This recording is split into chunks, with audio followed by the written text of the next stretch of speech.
আলাইকুম এভরিওয়ান, চলে আসলাম নতুন আরও একটি ভিডিও নিয়ে। আজকের ভিডিওটা একটু কষ্টের হতে যাচ্ছে, কারণ আজকে আমি একজনের দুঃখের কষ্টের কথা বলবো। আমি সেদিন বাইরে গিয়েছিলাম সন্ধ্যার সময়, তারপর একজন মহিলা এসে, তার ছোট একটা বাচ্চা ছিল 2 বছরের, সে কান্নাকাটি শুরু করছে, তার নাকি অনেক ক্ষুধা পেয়েছে। তো তখন আমার কাছে যেরকম সামর্থ্য ছিল আমি টাকা দিয়ে দিয়েছি। বাসায় এসে আম্মুকে বলার পর আম্মু বললো উপরে নিয়ে আসি না, তার কিছু সাহায্য করে দিতাম। এখন আম্মুকে উনি আমাকে ফোন নাম্বার দিয়ে গিয়েছিল, তো ওনাকে আম্মু ফোন দিল, ফোন দেওয়ার তারপর নিয়ে আসলো আমাদের বাসার নিচে। এখন আম্মু বললো যতটুকু আমাদের সামর্থ্য দিয়েছে আমরা ততটুকু তো সাহায্য করতেই হবে। তারপর আম্মু এখান থেকে মাছ খুঁজতেছিল, কারণ আম্মু রুই মাছ দিবে আর বোয়াল মাছ দিবে। তো এক পোটলা বোয়াল মাছ আমরা পেয়ে গিয়েছি, এখন রুই মাছ খোঁজার পালা। আল্লাহ আমাদেরকে যতটুকু সামর্থ্য দিয়েছে আমরা ততটুকু মানুষকে সাহায্য করি, কিন্তু মানুষের জন্য অনেক দয়া মায়া দিয়েছে আল্লাহ।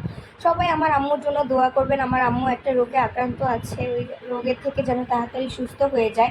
এই যে এখানে 2 রকমের মাছ নিয়ে নিয়েছি, আর আমি 1.5 কেজির মতো চালও দিয়েছি, যেটা তোমরা ভিডিও দেখলে বুঝতে পারবে। আর আমার ভিডিওর কোনো অংশ যদি তোমাদের কাছে ভালো লাগে অবশ্যই কিন্তু কমেন্ট করে জানাবে।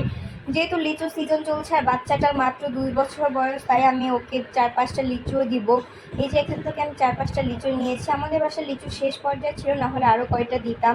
সবাই ওই বাচ্চাটার জন্য দোয়া করবেন, যেন ওই বাচ্চাটা ঠিক মতো খেতে পায়, ওদের জন্য দোয়া করবে। এখান থেকে আমি ওই 2টা আমও দিয়ে দিব, যেহেতু আমের সিজন চলছে, পাকা পাকা 2টা আম দিব। বাচ্চাটার বয়স মাত্র 2 বছর।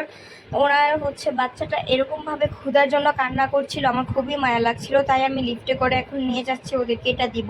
ওরা নিচে আসছে, সাথে কিছু টাকা দিয়েও সাহায্য করব, টাকাও নিয়ে নিয়েছি আমার হাতে। এই যে সব জিনিসপত্র নিয়েছি, কত টাকা দিলাম তা আমি দেখাবো না, কারণ যতটুকুই দিয়েছি আমার যতটুকু সামর্থ্য আছে আমি ততটুকুই দিয়েছি। এই যে এখন বাজারের ব্যাগটা নিয়ে আমি নিচে নামলাম, এখন নিয়ে যাব ওনার কাছে, ওনারা নিচেই দাঁড়িয়ে আছে। সবাই আমাদের জন্য দোয়া করবেন, আমরা এভাবেই যেন আল্লাহ যেন আমাদেরকে আরও অনেক সামর্থ্য দেয় মানুষকে অনেক ভালোভাবে সাহায্য করার জন্য। এই যে সেই ব্যক্তি চলে আসলো, আমি জানি না আমার দেখানো ঠিক হচ্ছে কিনা, তো কমেন্ট করে জানাবেন। আর আমার ভিডিওটি কোনো অংশ ভালো লাগলে অবশ্যই কিন্তু একটি সাবস্ক্রাইব, লাইক, কমেন্ট করে যাবেন। এই যে ওনাকে আমি দিয়ে দিলাম। উনি সেদিন বলেছিল ওনার ঘরে নাকি কোনো বাজার নাই, খাবারের মতো কিছু নেই, বা মাস শেষে ভাড়া দিতে হয়। আর এই যে সেই বাচ্চাটা, এই বাচ্চাকে দেখে আমার মায়া হয়েছে, দেখে আমি ওনাকে সাহায্য করেছি। বাচ্চাটা অনেক কান্না করছিল। এই যে সেই বাচ্চাটা এখন ঘুমাচ্ছে, দেখলে হয়তো আমাকে আপু আপু বলে ডাকতো।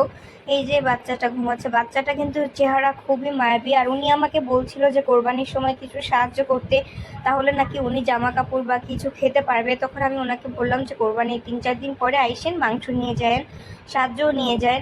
উনি আমাকে এগুলাই বলতেছিল আর আমাদের জন্য অনেক দোয়া করেছিল। আল্লাহ যেন ওনার দোয়া কবুল করে। আজকে এই পর্যন্তই, দেখা হবে অন্য কোনো ভিডিওতে। আল্লাহ হাফেজ। ভিডিওটি ভালো লাগলে সাবস্ক্রাইব দিয়ে